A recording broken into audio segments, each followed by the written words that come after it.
Good morning, everyone, and welcome to a very, very special dev chat. Is it happening? It's happening. Okay, cool. Welcome to an all Warcaster dev chat. I'm Will Hungerford. With me is my boss, Oz. Hi. William Schoonover. Sure. And today, we've got a lot to cover. We're going to show you a lot of cool stuff for Warcaster, and if all goes well, the Warcaster Kickstarter should be going live during this stream. We will let you know. Yeah. We will let you know. Yeah, our goal is it goes live this morning, and we'll let you know as soon as it happens. So let's go through some announcements real quick, and then let's just jump into the meat of all the stuff we have to talk about. First off, if you've never joined us, we stream twice a week, every Wednesday and Thursday. Dev Chat on Wednesdays, where we talk about the games and the rules. Get Your Paint On Thursdays with Jordan Lamb, where he paints miniatures and answers your hobby questions. There's 2 semi-regular shows, Staff Showdown, where we get on and play the games we make, War Machine, Riot Quest, Monpoc, and Warcaster. Doing that next Tuesday. And Hobby Hangout with Danny and Brian, where they go over tips of like making terrain, converting models, and how to clean and build your models. Tony, do we know what's getting painted tomorrow? Have we heard? Is it another Warcaster model? You don't have to. So Tony just gave us the thumbs up. So we'll paint another Warcaster model that we haven't painted yet on Get Your Paint On tomorrow. Yes. All right, next announcement, I want to go through the current mini crate models real quick. Actually, before I do that, I want to mention if you're watching on Twitch, we are taking subscriptions. This is a very special one because when you subscribe, you get all the emojis, and when we get to 120 subs, we unlock the Riot Quest loot coin. And why I say it's special is we are 10 subs away from unlocking. Yeah, we could do it during this show if enough people subscribe right now. So right now, heads up, subscribe on Twitch, show some love, and get some love back. Right now. Going on to the mini crates. On the main mini crate line on mini-crate.com, the current model is the Gremlin Spring Break Party, available till March 19th. And if you do a 6-month subscription, you do get a free VIP model, which comes in your next shipment, which is 00 Debray, available till February. That is not Ooh Debray. It's not Ooh Debray. It's not Ooh Debray. Hey, we got a couple subscribers. We're almost there. We're getting there. Close. Over on the Legend of the Five Rings side, I want to point out that Bayushi Kyo is available to tomorrow is the last day. Yeah, this is the 4th, so tomorrow's your last day. And if you do a 6-month sub for the Legend of the Five Rings line, you will get Tengu Sensei as your VIP model, available until May 5th. Over on the Savage Mini Crate, Valyria is available for about another week. She's up until March 12th. And then if you do a 6-month sub for the Savage Mini Crate that works for Robert E. Howard, you will get Red Sonja as your next model. So. Is that all the announcements? That's all the announcements. Cool. So we're going to talk about Warcaster, but I want to let everyone know, because this is just a stream, and the stream ends. There's a lot of Warcaster information coming. This is just a stream. It's just a stream, right? Yeah. There's going to be a constant flood of information, and I want to make sure, if you don't know about it, warcaster.com. That is the website you can go to that will get regular updates. Obviously, there will also be the Kickstarter page when that goes live that you can go to for updates. But things like videos on how to play, videos on like faction overviews, all that kind of stuff. You want to go to those 2 sites. And if you go to warcaster.com, there's a newsletter you can sign up for. Definitely sign up for the newsletter so that you're emailed all the updates as they hit, and you can keep up to date with how everything is going. Yeah, right now we have an overview page and a factions page, and we'll be adding stuff and putting new things on all those pages and everything. And another good way to get a first look at models and stuff like that, other than watching these streams, is to follow Privateer Press on Facebook and Twitter. They post a lot of stuff. Yep. So, let's look at the Kickstarter. For starters, what we want to do is we want to bring up the Kickstarter page, which is not live yet. It's not live yet. It's not live yet. And we want to give you a tour, show you some of the pledge levels, and you're going to get a look at a couple models in the process that haven't been shown yet. Yep. Then afterwards, we're going to do a quick kind of a faction overview of the 3 factions, and then we're going to show you up close renders and art because on the Kickstarter page it's going to be a little bit harder to see. So don't worry about screenshotting this. Yeah. Don't scream at us in the chat to slow down on this, because we have all these images that you haven't seen yet on separate images. Yeah. Yeah.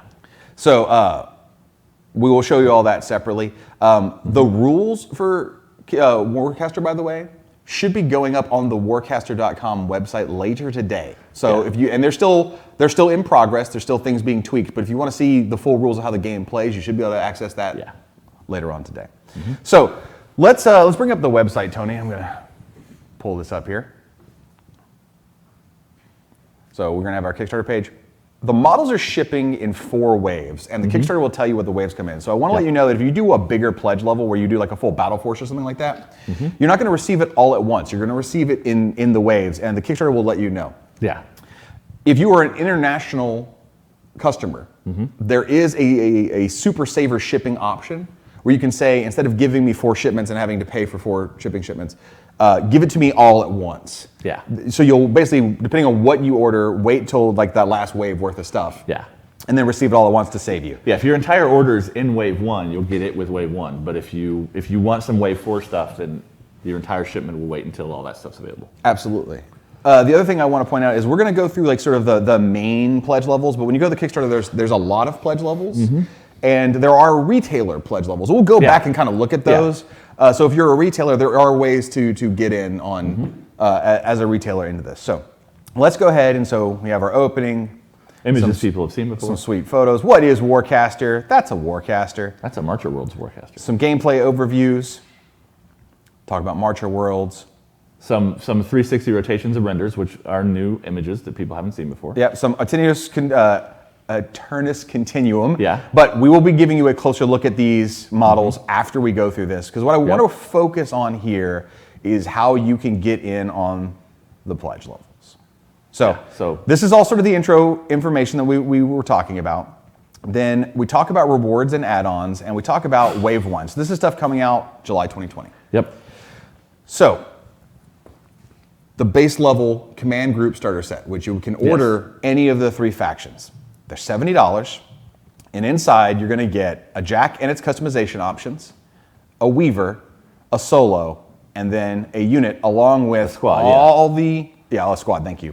Along with all the tokens you need, the rules, all the cards you need to play the game, and of course all the strike dice and the regular D6 that you need to play the game. Yeah. So if you're looking to, there is a $10 just show your support level that you can get in. Which will get you access to some of the micro pledge goals and digital stuff. And the pledge manager at the end and that kind of stuff. Exactly.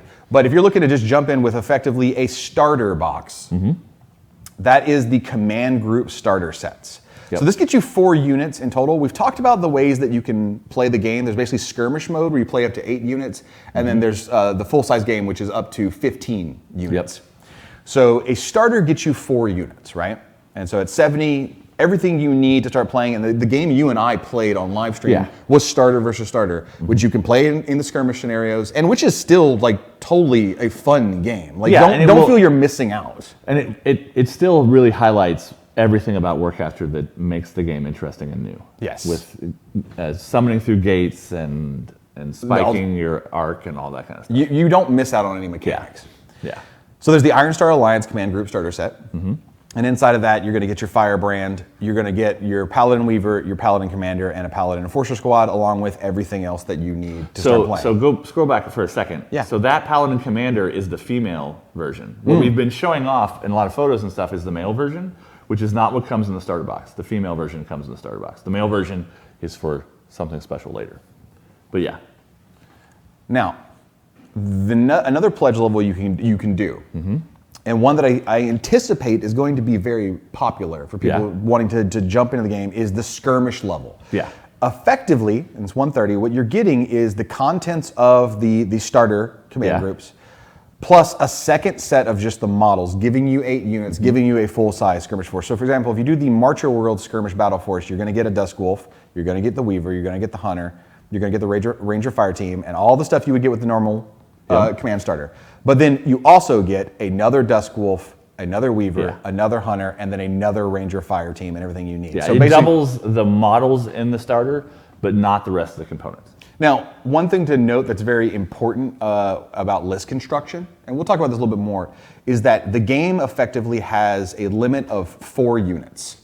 For the same unit. 4 of the same unit. For those of you who play Warcaster Hordes, think of everything being FA4. Yeah.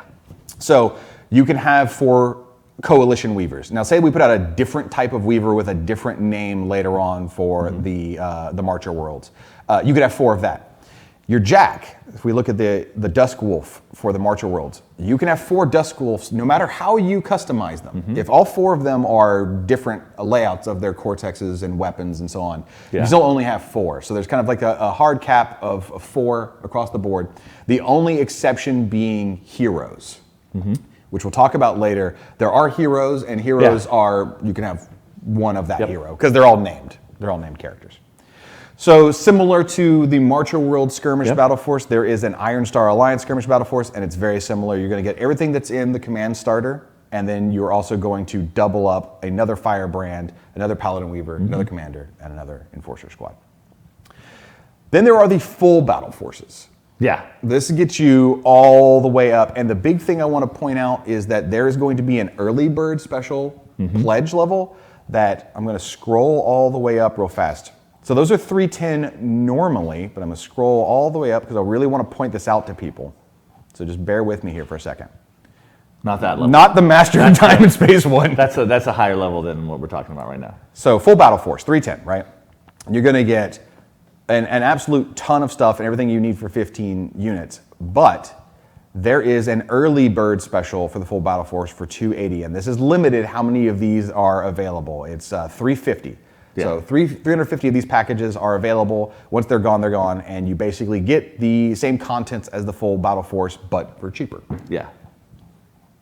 Now we're going to scroll all the way back down. Yeah, but now we're going to scroll all the way back down, so just bear with me. I just really want to point that out because I don't want people to miss that, especially because it is a limited thing. Yeah. And I want somebody to find out later on and be like, oh, man. Went too far. I showed new things. So we're back to the full battle force. Okay. So you'll notice from that list of things up there that it is the contents of the starter. Yep, here's the normal contents of the command starter. And then... But then there's a bonus where you get 2 more Dusk Wolves and a bunch of weapon options. Oh, and then... And then a Strike Raptor Warjack, which no one's ever seen before except for anybody that was watching while you scrolled too far. And you get some of some combat engineers. And some Ranger heavy support squads. So yeah. You know, here we're going to see our first heavy Warjack, the Strike Raptor. That is a thick boy right there. Yeah. Like that dude is just laden with a heavy weaponry. Now you'll notice that some of the weapon options from the Dusk Wolf cross over onto the Strike Raptor. So that's the railgun and the flamethrower and that kind of stuff. We're going to take a closer look at these models. We'll look at these closer in a moment, okay? Yeah.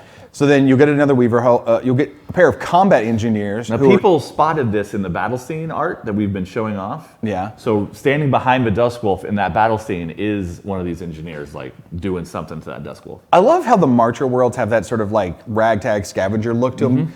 And then you just have like this thickness level going on with the Strike Raptor. You got to bring a lot of equipment and things to get the job done. You apparently do. Yeah. Also, you got to eat your mac and cheese and do your squats because this boy's big.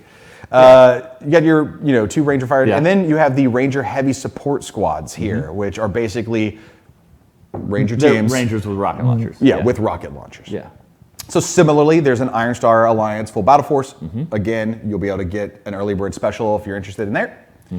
You'll have your command starter group, extra Firebrands. Yeah, your bonus stuff. The Morning Star Heavy Warjack, so sleek, right? The sleekest. It is. It's just so like sleek and like just. Whereas the Raptor is like this just big, heavy walking tank. The Morning Star just looks like this sleek, elegant piece of law enforcement, basically. You get another Paladin Weaver solo, another Paladin Commander, a pair of Paladin Aegis attachments. Now, we haven't talked about attachments ever before except for tiny, tiny teases. Yes. So instead of an extra solo, we're introducing attachments with the Alliance side of the launch stuff. And the way they work is you just have them in your force, and basically you can have a unit without them or a unit with them. They usually cost like an extra point to summon. But they don't take up spots in your roster. So when you're building that full battle force of 15 units, which remember are squads, warjacks, solos, whatever, attachments don't count toward that 15. Yeah. And you can summon them on the fly whenever you need them. So if you want to put out some paladins without an Aegis, you can. Or if you want to put out some paladins with an Aegis, you can. You just can't put more than one of the same attachment on a squad when you summon it. Yeah, and you can't summon the attachment later on onto a unit or squad that's already in or play. by itself or any of that kind of stuff. So then you'll get 2 units of Paladin Enforcer squads, which is the one we've seen before, and then you will get the Paladin Annihilator squads, which are heavy weapon teams for... So they're carrying Harbinger cannons just like is on the shoulder of the Warjack and the starter that we showed on the live stream. Yeah, the Firebrand that I was playing had they're carrying basically heavy machine guns. So let's look at some Wave 1 add-ons, because you will, of course, be able to do individual add-ons. You can get extra Coalition Weavers, Combat Engineers, and all the models that we've been talking about here, except for some of the new stuff. We'll show you when those show up. But anything that's kind of in the skirmish level opening, so extra Weaver, extra Combat Solo, Hunter Solos, fire teams, and more Dusk Wolves that can be ordered individually and added on. Same for the Iron Star Alliance. You'll be able to do so. Then in Wave 2, which is in August 2020. August, yeah. Wave 1 is July. The Wave 2 Eternus is August. Continuum. That's the first time I think people have seen the logo for that faction. It is. Yeah. Their command group starter set. Again, we're going to take a closer look at these renders here in a little bit. But you will get yourself a Scourge Warjack, the Immortal Weaver, the Marauder, and a squad of Vassal Reavers. This is going to be kind of the same as you saw before. So there is the starter set. There's the Skirmish Battle Force, which is going to double up the amount of options you have. Then there's going to be the full Battle Force, which gets you all the stuff we just talked about. And the Nemesis. The Nemesis Warjack, which I really want to show off the 3D render of it in a second. I don't think we have a 3D render of that. We have a 3D render of the Scourge. Oh, you're right. You're right. And don't get too excited. By the way, everyone, real fast before I keep going, we just got the word from our production team. The Kickstarter is launching in 5 minutes. So we're really close. We're really close. And we'll let you know when it happens. We'll let you know when it happens. But there's also grafters on there. You'll get the weird continuum like surgeons, because they're all about like flesh craft. Yeah, well, they're cyborgs. You can even tell from, if you look really close at the Vassal Weavers, some of them have, like the guy with the short saw and his gun held out, he's got robotic arms. Yeah. But the middle one still has a flesh arm on one side and a robotic arm on the other side. Yeah, the Continuum is a secret cult that is basically all about flesh crafting they're eternal because they want to stay alive in their bodies. Yeah, they don't want to be like robot people. Yeah, they don't want to be robot people. So with the rest of that full battle force, you'll get 2 of the Vassal Reaver squads, and then the upcoming Vassal Witch Hunter squad. Yeah, which is their heavy weapons. So in Wave 2, there's going to be add-ons. That's where you can pick up your March Worlds heavy support, your Alliance heavy support, your Eternus Continuum Witch Hunters. And then sort of the stuff we've talked about, you'll see all in Wave 2. Yep. Wave 3, which is in September, is more add-ons. And this is where we see our first heroes. Yeah. So we're going to see Justicar Voss for the Iron Star Alliance. Raxus for the Eternus Continuum, who is a Weaver hero. Yeah, he's a Weaver. And they are a Weaver. I don't know who they were before they got put in that weird body. So yeah, the brain's still in there. And then Artemis Fang. There'll be more information coming in about these characters through the website and the Kickstarter. And then in Wave 4 in October is when the heavy Warjack add-ons come. So if you want yourself some extra Strike Raptors, if you want yourself some extra Morning Stars, and if you want yourself some extra Nemesis, which I'm going to talk about the Nemesis a little bit more here in a second. I love this thing because mainly it looks like a giant wasp. We know how you love bees. And then, of course, there's going to be all the stretch goals, from micro goals like desktop wallpapers all the way down to foil stat cards, and then things like new miniatures, like portable Void Gate miniatures. Yeah, because the starters come with cardboard tokens that you slot into each other and put on a base. But as a stretch goal, we're doing 3D gates. Yep, things like play mats and stuff like that. Things like additional scenarios, collector's cards, and of course, new models. So this is where you've seen that male Paladin commander. He's a stretch goal officially in here. So the gender swap versions of models for the solos in the starter are our first stretch goals that involve models. When the Kickstarter goes live, I just want to point out real fast, you'll be able to see all these pledge levels. If you decide to be a master of space and time, you can pledge 900 and just get as much as you really want here. But there are retailer starter packages where you can get a much larger grouping to carry in your store. And then there's just sort of smaller samplers, depending on how much you as a store owner, like if you want the retailer sampler package, it's enough to kind of begin carrying the game in your store and begin demoing it. So let's go ahead and do a quick overview of these factions for people wanting to get into it. And then we're going to show off the new art and renders that we kind of went over in the Kickstarter at up close so people can get a better look. Yeah, and we'll leave them on screen longer and they'll be bigger and stuff, so you can get better screen capture. So if you're thinking about getting into the game, we just want to kind of let you know the general play style of the three factions. So why don't we start with Alliance? So the Alliance, you played them during that game. People have seen some of the things they can do. They have some flexibility, but they're not quite as flexible as the Marcher Worlds. They're more like elite, right? Yeah. And I think it goes with their fiction of they're the conglomeration of all these kingdoms, empires, and corporations that have set laws to protect everyone. So they're not very tricky. No. But they have a lot of resources and thus a lot of firepower. Yeah. Yeah, well, firepower is one of their most important things because that squad of paladin enforcers, when they're charged, they can shoot and stab people with their bayonets, where they normally would have to pick one weapon or the other. Oh. But they also get some functionality from some synergies because the paladin commander can spike to remove activation tokens from other paladins. So you get some playing around with activations and stuff like that with them. I just saw a big announcement pop up on the screen that I want to point out. The Kickstarter is now live. So we said we would announce if it happens. Everybody, you can go check out the Kickstarter. It just went up. Open it in a separate tab. Don't leave us. Don't abandon us. Yeah, I mean, open it in a separate tab and keep watching us while you do that.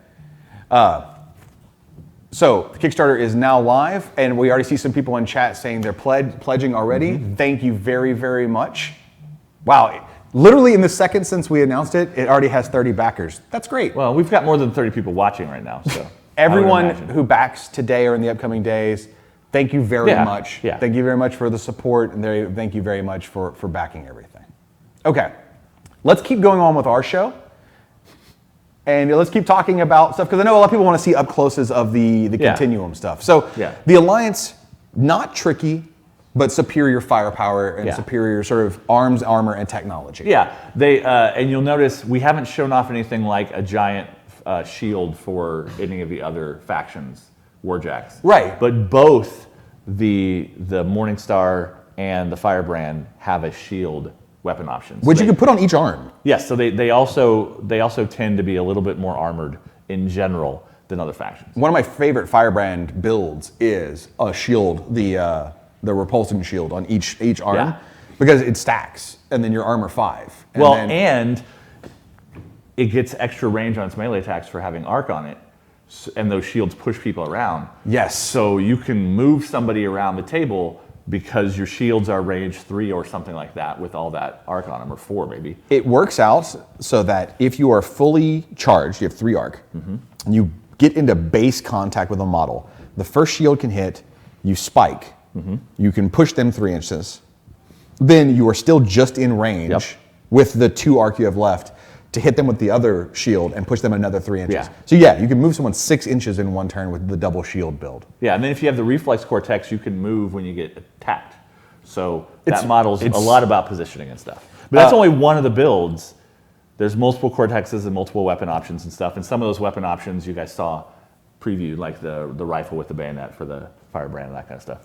For the Marcher Worlds don't have that level of technology and resources available to them. They are living on the fringes of the galaxy, making do with what they can, because they don't want to be part of the giant draconian laws of the Alliance. Yeah. So the best way to describe them, where if Alliance is overwhelming superior firepower, the Marcher Worlds are guerrilla.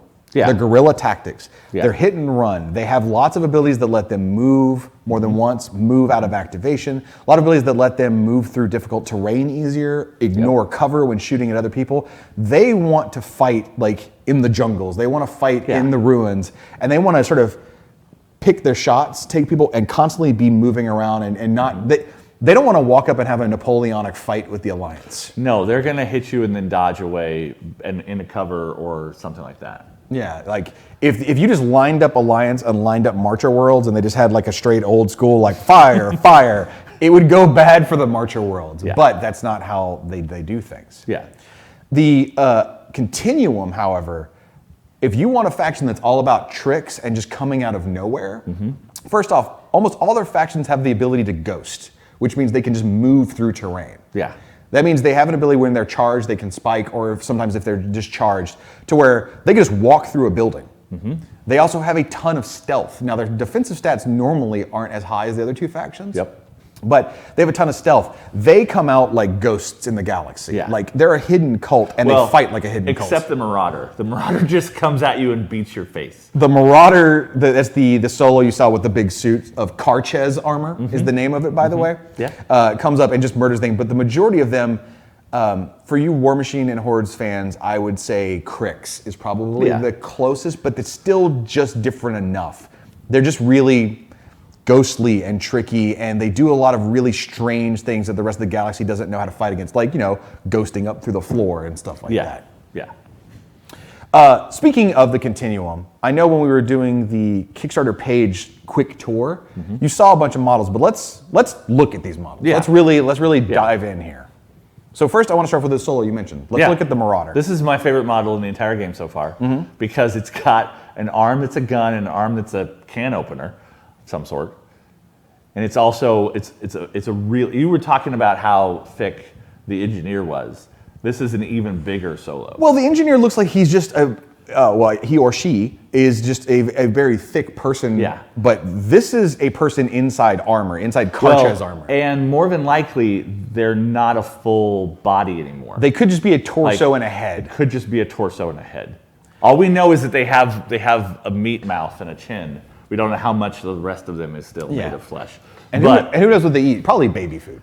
Oh, more than likely baby food. Yeah, I mean, if I've learned anything from pop culture, it's that people living inside half robot bodies have to eat baby food. It comes out of a little dispenser. Yeah.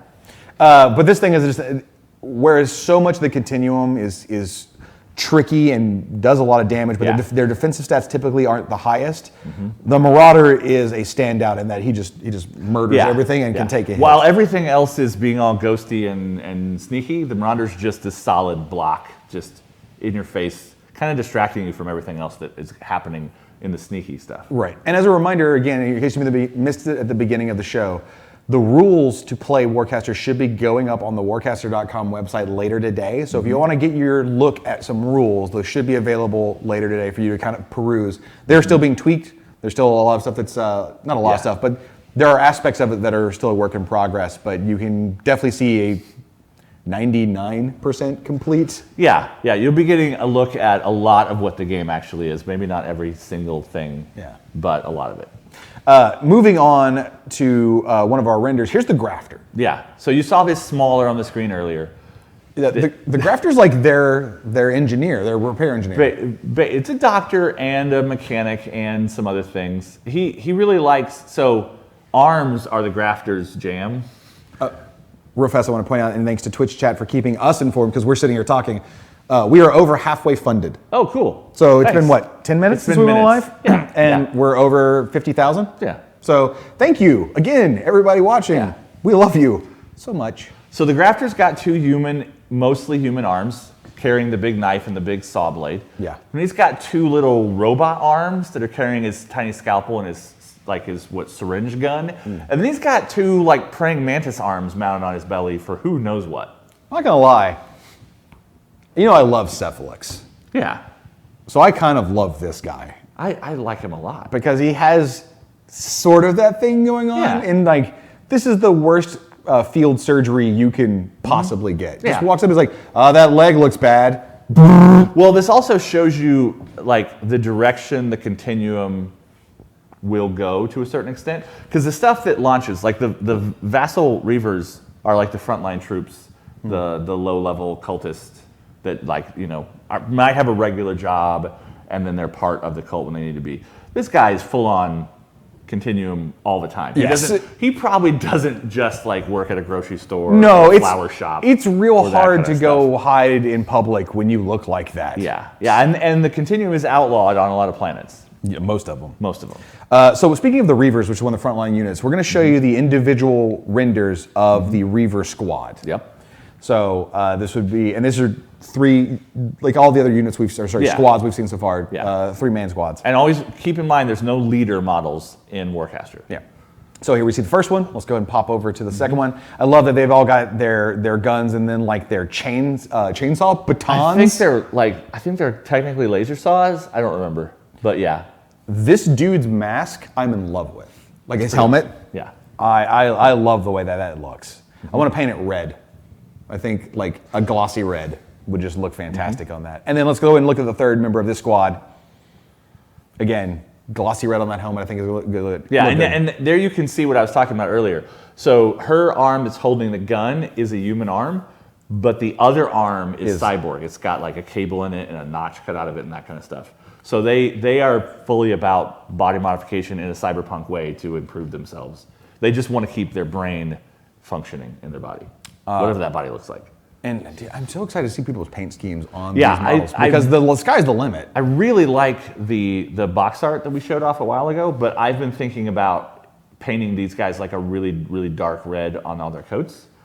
Like the amethyst rose red that we just came out with recently is a really cool red, and this is probably going to be my faction, and I think I'm going to try doing at least their coats in like a really dark, deep red color.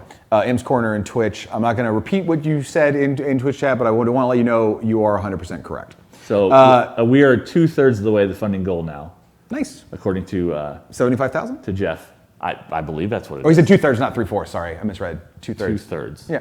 Sweet. We're getting there. Yeah. Let's keep looking at cool stuff, and we'll just see if we're funded by the time the stream ends. Yeah. We'll see. Let's look at their Weaver. So this is the Immortal Weaver.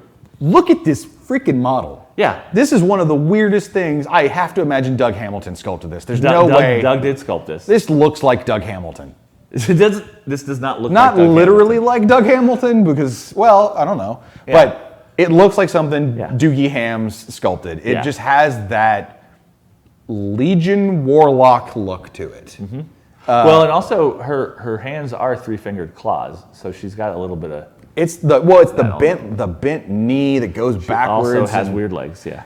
And when you see the art, I believe on the back, her back like flesh is sort of grafted into this whole thing. I haven't looked at the back art. But this is their Weaver. This is what you will use to channel Furies onto the battlefield. Mm-hmm.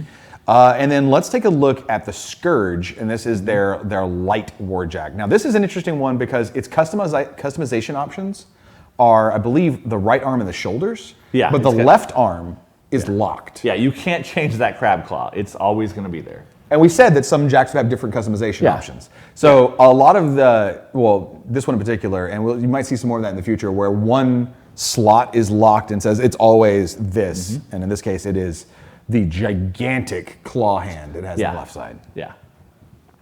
I want to talk about the render for this model. The render for this model.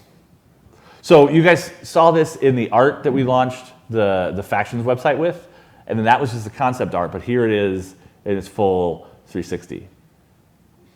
And it does not have a weapon mounted on its right arm in this render. So there's a block there to mount something on. Yeah, but there's nothing mounted. Well, it's going to spin around, but yeah, when you look at the bottom side of the right arm, right there where it's a little flat, that's where you can put the other weapon on. Because if you look at if you look at the piece of art on the website, there is something over there, but you can only see a little bit of it. Oh, I might be mistaken. Doesn't the Scourge have 2 shoulder mounts and 1 right arm? Yeah, that's what you said. Yeah, sorry. No, I think I said 1 shoulder, 1 right arm. No, I might have misspoken. I heard But you. yeah. So its 3 customization options are the double shoulders and the right arm. Most of the light warjacks have 3 hard points. Yes. Which kind of update, we are at 70,000, so getting there. Let's talk about those heavy warjacks that we showed earlier. Sorry, Aggie Head, you can't have 2 lobster claws on this thing. I mean, you could chop a couple of the models up and make your own thing, but it wouldn't have rules. You can convert your lobster claw to have a tiny little knife duct taped in it and yell crab battle the whole time you play. Okay, you can. Legal. Cool. I like it. Not a real knife. So let's go ahead and look at the... A real tiny knife. No, don't stab your opponents. Let's look at the heavy warjacks in just a little bit closer view that we showed off on the Kickstarter tour. So first off is the Alliance Morningstar. Yeah. And one thing about heavies versus lights is most lights have 3 hard points. Most heavies have... First, they can spend more points on weapons. Yeah. Because most lights can spend up to 5 points on their weapon options, and most heavies can spend up to 8. And then they typically have more weapon hard points and shoulder hard points and stuff like that. They also have a little heavier armor and generally another hit point or 2, depending on which one depending on what's going on. Yeah. But again, I love the idea of the Alliance. To me, my interpretation is they look like futuristic law enforcement. Yeah. Well, the stuff we're launching with is the law enforcement wing of, because we've said that the Alliance is governments and corporations and other stuff. So there's lots of places to explore inside that. And we're doing the Paladins. But right here is the Paladins, who basically hold the Alliance together by weeding out continuum cultists and fighting skirmish battles against the Marcher Worlds and that kind of stuff. People are asking about the heavy warjack base size. So they're 50s. Yeah, I was going to say, I believe they're 50s. Like we said last week and other places on Facebook and stuff, base sizes are not associated 100% with a model type in this game. There's no like all the lights are on 40s and all the heavies are on 50s like in War Machine. Yeah. Base sizes are just determined by what the model needs, and there are rules that correspond to base sizes like slamming models and that kind of stuff. But there's no core rule of this thing is on this kind of base. Let's take a look at the Marcher World Strike Raptor, who we kind of spent some time on before, but my God. So the Strike Raptor is really interesting because it has a jetpack. So it has a limited flight option. And just imagine this thing, like doing little like jetpack hops. It's Yeah. like, and everywhere it lands, it's just craters. craters. It's just going to crater whatever it lands on, but yeah. I like that the Marcher Worlds were like, all right, listen, we obviously don't have as much resources as the Alliance. Look at that sleek Morningstar they made. And we don't want to do weird body horror stuff like the Continuum. Those guys are freaky. Yeah. And look at the heavy they made, which we'll get to in a second. Yeah. That thing is a nightmare. So what do? Just grab everything. Yeah. Just grab everything you can. And I want you to make the chunkiest good boy you can and then strap the biggest guns we can make onto them and just fire at everybody. And then someone was like, give him a jetpack. And the whole team cheered. Yeah. Strike Raptor. Now, the thing that is making me consider switching my personal army from Alliance over to Continuum is the Nemesis. Is that it almost looks a little bit like a bee? Dude. That's what runs your entire life is the concept of bees. There's a lot. You can't get away from it. There's a lot of things that run my life. I'm a creature of habit. Yeah. Look at the friggin' back of that thing, man. Yeah. So this model has flight all the time. So whereas I would hope so. The Strike Raptor can spike to jetpack jump during its activation. Look at the top right gun. It's even got the little stripes. It's a little bit bee-like, yeah. This thing's amazing. But yeah, flight all the time. And again, it's another heavy that just comes in. It's definitely more, in my opinion, ranged centric. Sure. Like I can't remember it has a giant blade up there. It does, but I think you really want to be shooting with this one, especially with flight. Yeah. Because flight makes it really hard for you to get hit in melee. And also you can move around the terrain super easy. So you just get onto good vantage points and just shoot down at people. Yeah. And this one isn't asymmetrical like the Scourge, but it is kind of a hunchback. It's kind of got a whole, it's almost got a second robot riding on its back, carrying it around flying. It's just great. It's just awesome. So that's all the new stuff we wanted to show you. And of course, you can go take a look at all of this right now on the Kickstarter, which is live. As a reminder, everyone, because since the rules are going up later, as you people are pledging now, the max FA, the max amount of any single unit you can include in your force is 4. And that means by name. So a Ranger team and then a Ranger heavy team are 2 separate. So that means you could have 4 of the heavy team and 4 of the regular team if you want to. Coalition Weaver, you're going to have 4 of the Coalition Weaver. The Jacks, no matter how you customize them, I can only have 4 Nemesises, no matter what. Nemesis? I can only have 4 Nemesis, no matter how I customize them. So anything that has its specific name, the max you can have in your force is 4. There's no unlimited. And then when you see the heroes, which start in wave 3, coming out in September, heroes have a limitation. You'll see the rules, but what really matters for those is that you can only have 1 of any given specifically named hero. They have their own kind of rule. The hero rule works differently from Enforced Construction from everything else. It does, and the main thing about heroes is unlike everything else in the game that when it gets destroyed, when it dies, it goes back to your reserves, you can summon it later. Heroes don't. Yeah. They are way more powerful than anything else. Yes, they're ramped up a little bit because once they're dead for that game. Yeah, they're gone out of the game for the rest of the time. Yeah. But as you're doing add-ons on the Kickstarter, just keep that in mind. I don't want someone to accidentally end up with, say, 5 Alliance Weavers and then realize they have one that they can't use, and then we'll give it to a friend or something. But JP Great One wants to know when the rules are going live, and they should be live today. We're finalizing some stuff about them. They'll be up hopefully on Warcaster.com today. And Snow Tiefling asked, are the weapons that are shared between the chassis of the same faction the same weapons? And they are. Like the railgun that you've seen on the shoulder of the Dusk Wolf we played a game with, and in a bunch of the photos, is the same railgun that's going to be on the Strike Raptor. So Extra says, will we get model rules with the core rules? Do you know off the top of your head if all those are going We are live? going to roll out elements of the rules to people to try the game out for themselves. I don't know if the core rules are coming out by themselves and then some rules are going to come out for models, or if we'll put out a limited amount of model rules at the same moment as the core rules. But you will be able to play test your own games of this soonish.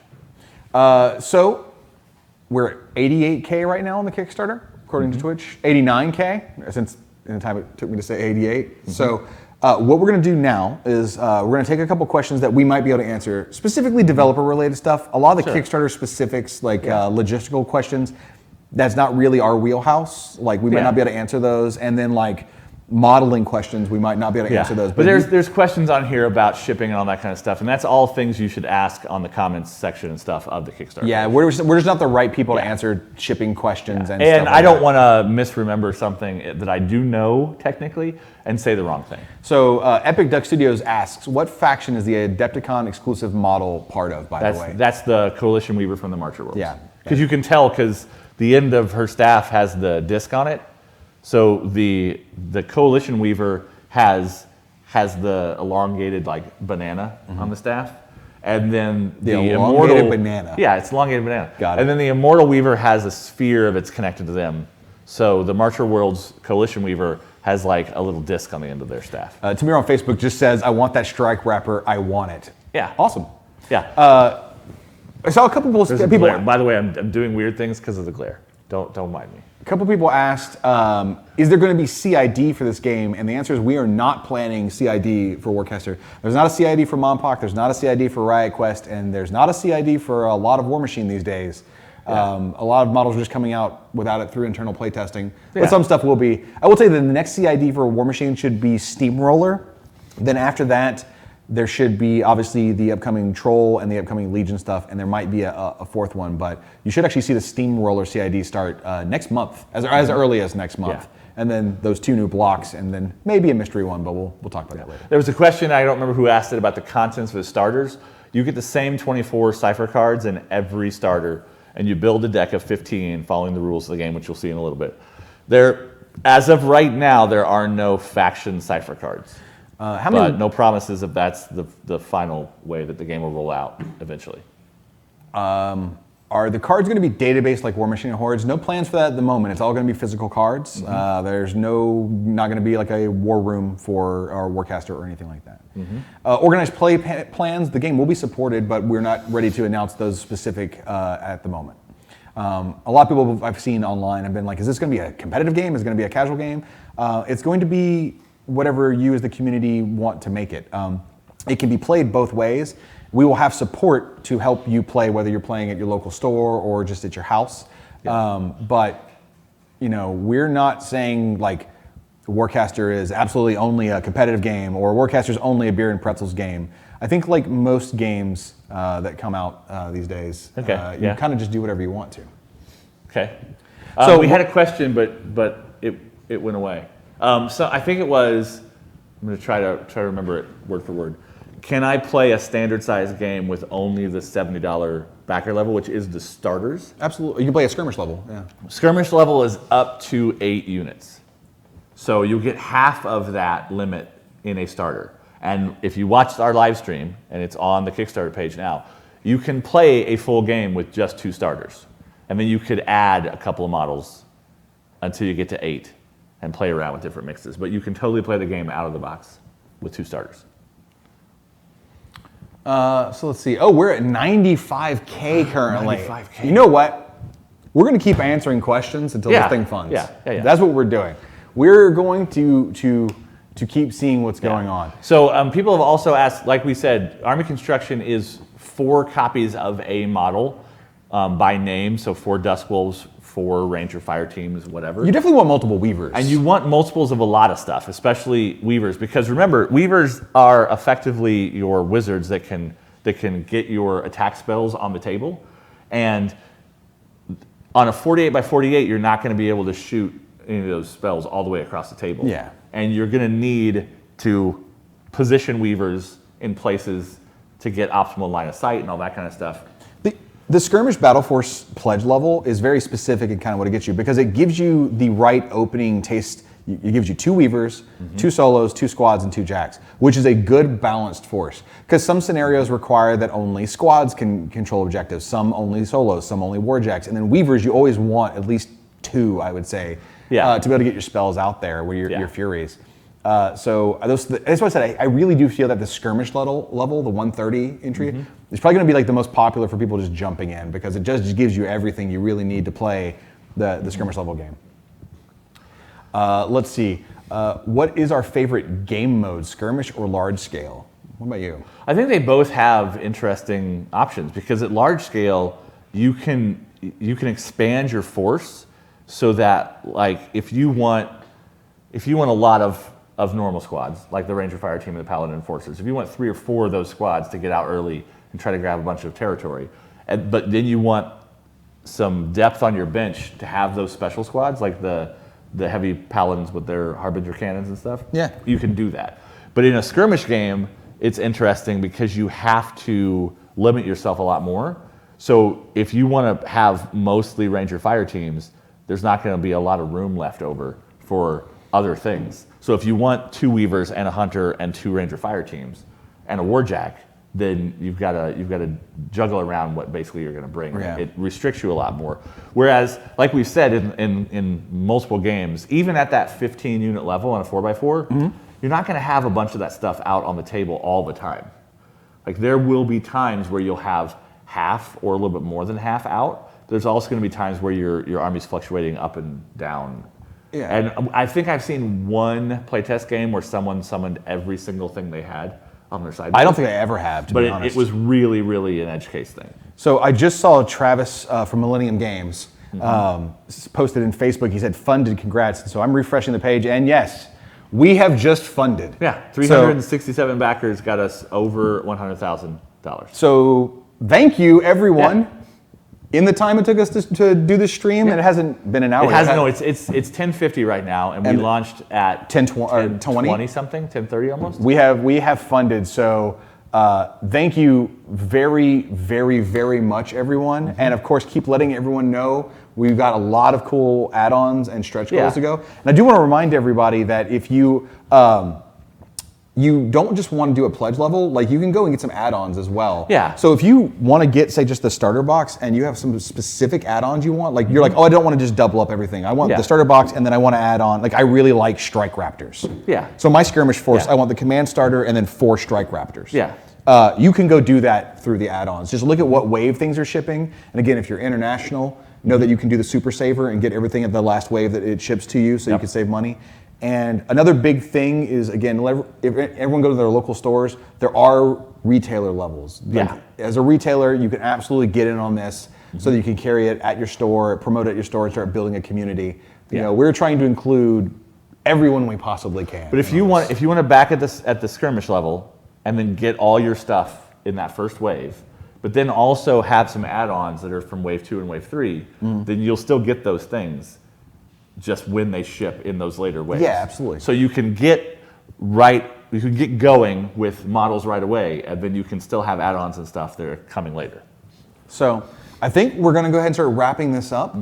Obviously, we've got a lot to do here in the office right now, and once again, for everybody at Privateer Press, our heartfelt thanks so much for helping us fund so quick. And now let's see how far we can take it. Yeah, and if you've only been watching us, go watch the Kickstarter video at the top of the page. Tony put a lot of work into it. It's got some awesome animations and some stuff we haven't shown you necessarily in here yet. Yep. So Tony, can we leave on the link to the Kickstarter? We will see you all tomorrow for Get Your Paint On with Jordan Lamb. And until next time, everybody, take it easy, and thank you again. Yeah, and I'll be on tomorrow.